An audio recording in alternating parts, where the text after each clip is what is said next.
Welcome to the Drill Down, in-depth answers to oilfield questions. I'm John Spears. And I'm Richard Spears. Richard, where have we been? Well, I've been here, there, and about. Glad to be back, though. It was one of those witness protection programs that wasn't forever.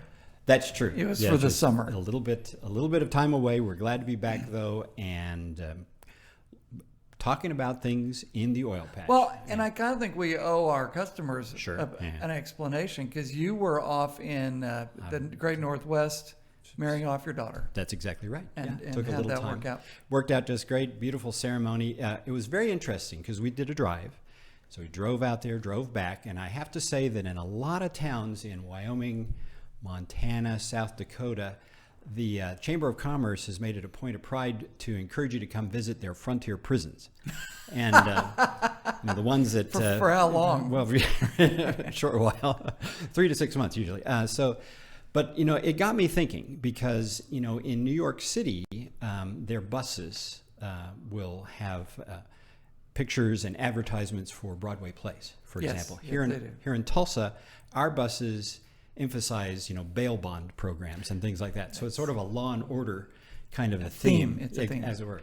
No wonder why people don't come and, visit Tulsa like they do New York. Well, but they can get out of jail. They pretty easily, yeah. But, while you were in the Great Northwest and I was in the Upper Peninsula of Michigan, yes, they don't have Wi-Fi up there, by the way.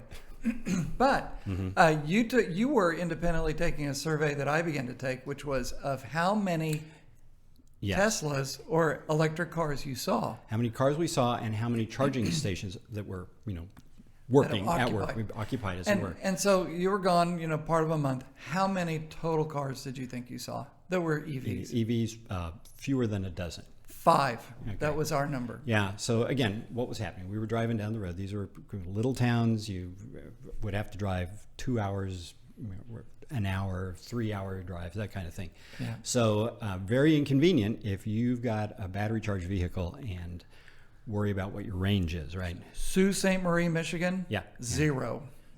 Of everything, right?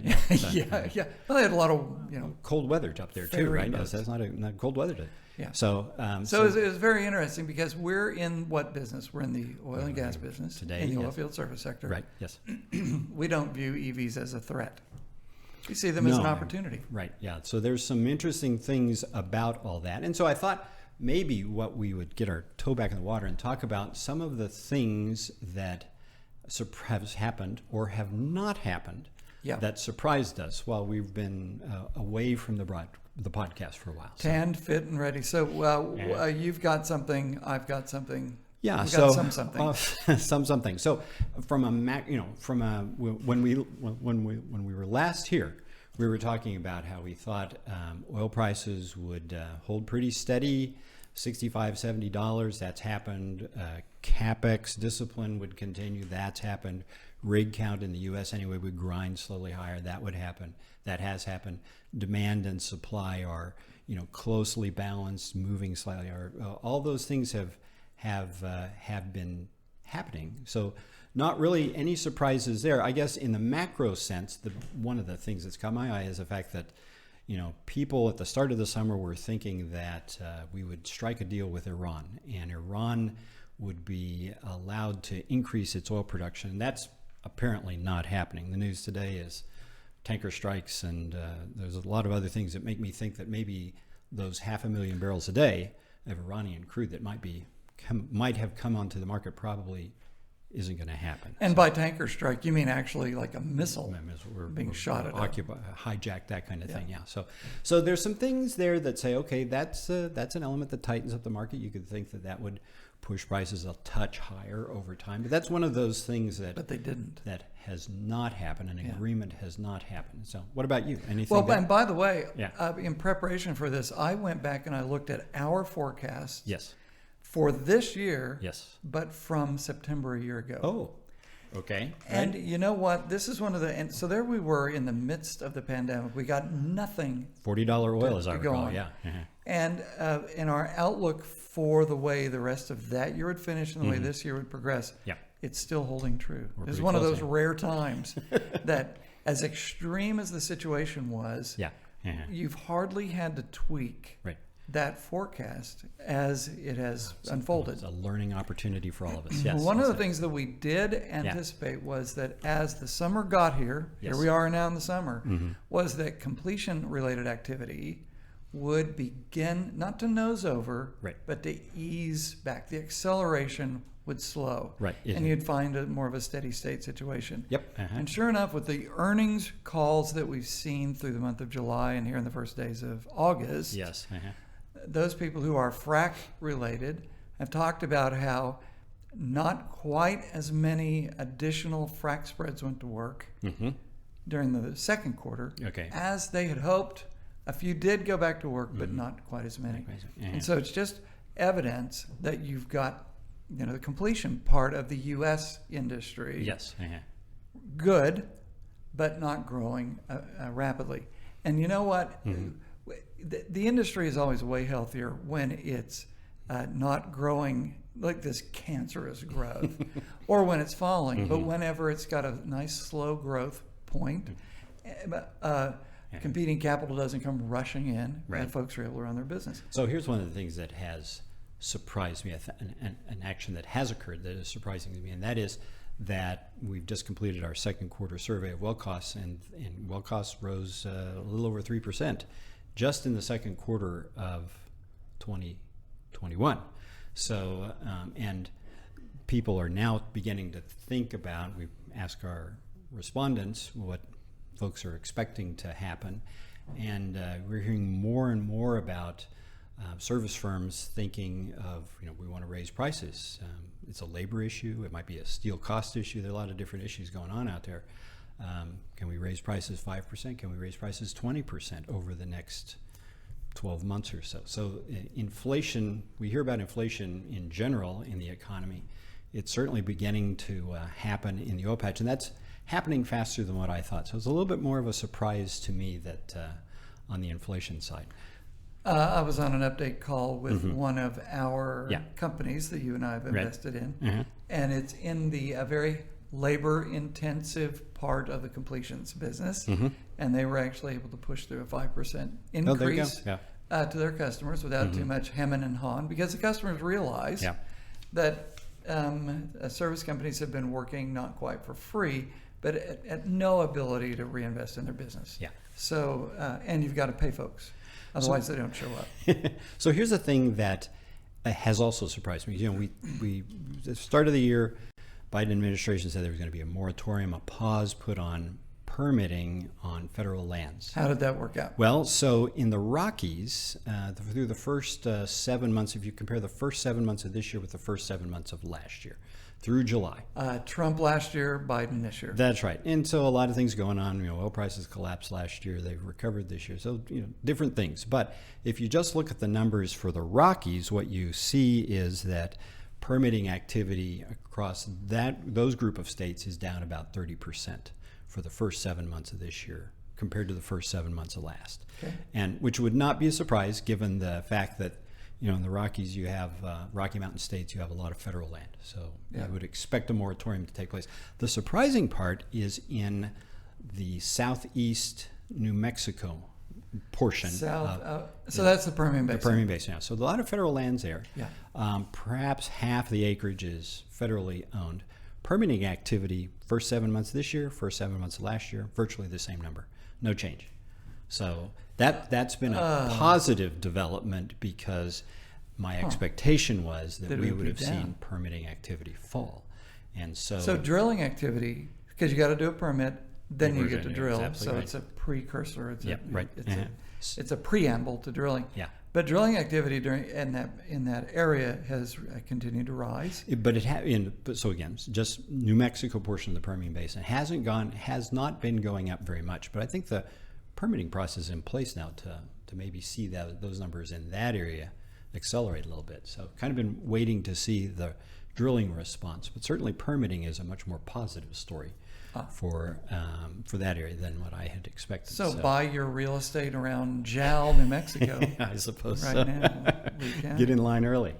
When I think about these very modest price increases that are coming along and modest activity increases that are coming along, you're setting yourself up for a third quarter, the one we're in right now, to be up 5 or 10% in terms of total spending on things, drilling wells, completing wells, producing wells. Right. Do you think that the fourth quarter of this year continues that tiny little stair step up, or do you face that phenomena that has occurred so many fourth quarters, which is come Thanksgiving we stop, and it's a 2-month quarter, effectively, because operators have they've spent all their money.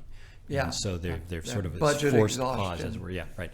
I don't think it's going to happen this time around. I think the capital discipline that I've seen on the part of operators suggests to me that they're going to be able to sort of sustain that. So I think we'll see, small improvements, but continued on in both the third and the fourth quarter. What's interesting is if you look at how operators, what their activity levels now, and you think back about what level of spending, what level of activity does that activity, what assumptions does it make, or what indications does it show about oil prices? Oh, right? Like what oil price corresponds are they to pretending that it is? Yeah, exactly right. Because during boom years, they pretend like it's 100, but it's only 70. Today's price is $68 or $70 a barrel for WTI. The spend rate is as if it's 35. And so, whoa. Yeah. Say that all over again. Yeah. They're spending as if it's half. Half that, yeah, right. Which, again, not surprising, because when you think about when oil companies were setting budgets in the fall of last year, price of oil was 40. And so they were taking a haircut, being very conservative, saying $35. Here's what we're going to spend on drilling new wells, completing wells. And they're sticking with those programs. So, these very same oil companies this week in the press, various analysts are giving them a hard time, saying, you have lost, pick a number, $12 billion in bad hedge calls. Right. And I kept coming back to that to say, no, they haven't lost the $12 billion.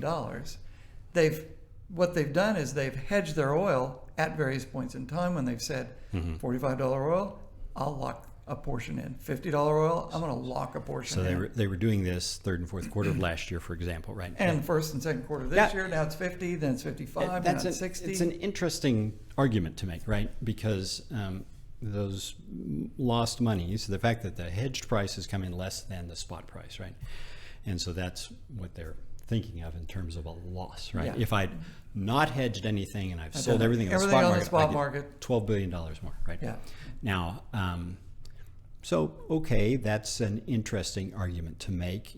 Think about last year. So oil companies here in the U.S. this year have hedged less of their production than they typically do. So they've hedged 30% of it. Typically, they'd hedge 40% or more. So they're pretending as if, or they're acting as if, I like the spot. I want to be in the spot market. They've actually, much more exposed to the spot market. It's just that the spot market's been on a bull run, right? So anything that they've hedged has been at a lower price than what the spot market has been. Now, a year ago, it was just the reverse, right? They were hedged at $50 and the average price was $40. And so they look like geniuses at that point. I'm just thinking those folks who are saying, don't hedge, the flip side of that argument is you should also be 100% leveraged, right? Think about your return on equity. If you have zero equity in there. Right. I got $1. Why am I not? Yeah. So you're acting as if, by looking at history, you could have known that, and you can't know that. Right. The only thing you know is that people would like to consume the thing you make, and other people would like to also produce the thing you make. So there's a market for the thing you make, but what is the price of that? Yeah. And is there a pandemic or is there not a pandemic? And is recovery going to be robust or not robust? There's so many things you can't know. I would hedge too, some portion of it. And I'd play some portion on the spot market. Yeah, so one of the things I know is that everybody is now beginning to think harder and harder about 2022. And so one of the things for next week that I want us to talk about is what kind of price assumptions might operators be making when they set budgets? What kind of free cash flow are they going to have in their hands? And how are they going to distribute it between capital spending, retiring debt, and any other use, dividends and so forth. So I want to talk a little bit about that because that's going to, I think, help establish a framework to think about what kind of, where's rig count going in the coming year, right? Right, because you've got, for our clients, a rig count forecast that is due early in September. Right, yeah, You so got to be thinking about that stuff. Better be getting things ready. So that's what we're going to talk about next week. You know, so. before I go to the puzzler, and Yes. we have a puzzler. Yes. This is the thing I've observed this summer. What's that? The great crew change is done. So, the great crew change was the the boomers, you and me, finally get flushed out of the system because, we're in our mid-60s. Still valid, still sharp as we ever were. However, our generation is now flushed out of the system, and the people running the oil and gas business are millennials and younger. There you go. So I think, the average age of the person making a decision now is 35. It's just the donut hole, that big where, gap where's between those 45 and 55-year-olds. Right. So the average age is millennial, Yeah. who is running things at the oil company level and at the service company level. Here's where I think, this is what I didn't see coming. Have you looked at the efficiency of the American oil and gas industry in terms of feet drilled per day, frac stages pumped per day, those metrics that are activity based? Okay, yeah, sure. They've They've exploded. Yeah. And it's like you got rid of our generation from calling every one of the shots, and you've got these youngins who said, we're going to do it a different way, and we're going to throw these other metrics out, and we're just going to do it. The efficiency of our industry in terms of how you drill wells and how fast you drill them, how fast you frack these darn things, so therefore the cost that you get a well drilled, completed, and hooked up, that speed is off the charts. I didn't think it'd be possible, and it's full credit to that particular age group for doing something that was rapid and 2 years, as opposed to a generation. It's like, give me the reins, I got this. So, congratulations for that particular generation. You're driving me nuts. Rapidly responding to incentives is a feature, not a bug, right? So, well, and it is, and it does tie with even that position, which is if the oil and gas industry isn't here forever. Yeah. So whether it's false or whether it's a good idea or not doesn't matter. Sure. But if you believe that the industry is here for a short period of time and that's it, then do things incredibly rapidly. Yeah. And that particular generation has pulled that thing off, and it will not go back. So that's the generation. Hey, are you ready here for the puzzler? I'm anxious as can be. Yes. This is also, as most of them are, it's a math question. Oh boy. But it's a logic question. Oh boy. So also, as you know, one of the things that we started over the summer while we were gone was our bakery. Yes. The Spears Brothers Bakery. And man, it's been a lot harder than we thought. But I'm going to have you recall back in June when we were first getting it started, we didn't have many dollars in the tiller. Yeah. We had a customer walked in. Yes. And she wanted a loaf of bread. And the loaf of bread cost $1. Mm-hmm. So we said, yes, we finally got a customer. So we got the loaf of bread out, and all she had for the $1 loaf of bread was a $10 bill. Yeah. Yes. Right. And so you opened up the thing, and there was we didn't have $9 in there. We had we have a bunch of 10s and 20s. Yes. We didn't have any ones. So while you distracted her, I took the $10 bill and I ran over next door to the laundromat. Yes. Mm-hmm. And they had a bunch of change. So I swapped the $10 bill for 10 $1 bills. Yes. Ran back. Yes. And then you handed her the loaf of bread and 9 $1 bills. And we took that precious $1 and we put it in our cash register. Yes. End of the story, right? All right. The problem was an hour later, the laundromat gal, she comes over, she's mad as hell. She has looked at that $10 bill and it is fake. And you looked at it and I looked at it. Well, sure enough, we missed the fact that it had a moose on it. Or maybe it was Alan Greenspan. I can't remember. And I'm like, crap, that is a fake $10 bill. Right. So we took it back and we gave her one of the $10 bills, the real one that's in our cash register. Yes. And now the entire transaction is done. So here's the puzzler. Yes. How much money did we lose in that transaction? So write your answer on a $10 bill. Yeah, send it in, a real $10 bill. So if you think you know the answer to this, send it to drilldownshow@gmail.com, and we will pull the right answer and announce the winner. All the answers in a big hat, and we'll pull them out. And we'll announce that at the next podcast, which hopefully will not be 3 months from now, but rather will be next week. Sounds good to me. Anyway, thanks so much for listening in. This has been the Drill Down Show, and I'm John Spears. I'm Richard Spears.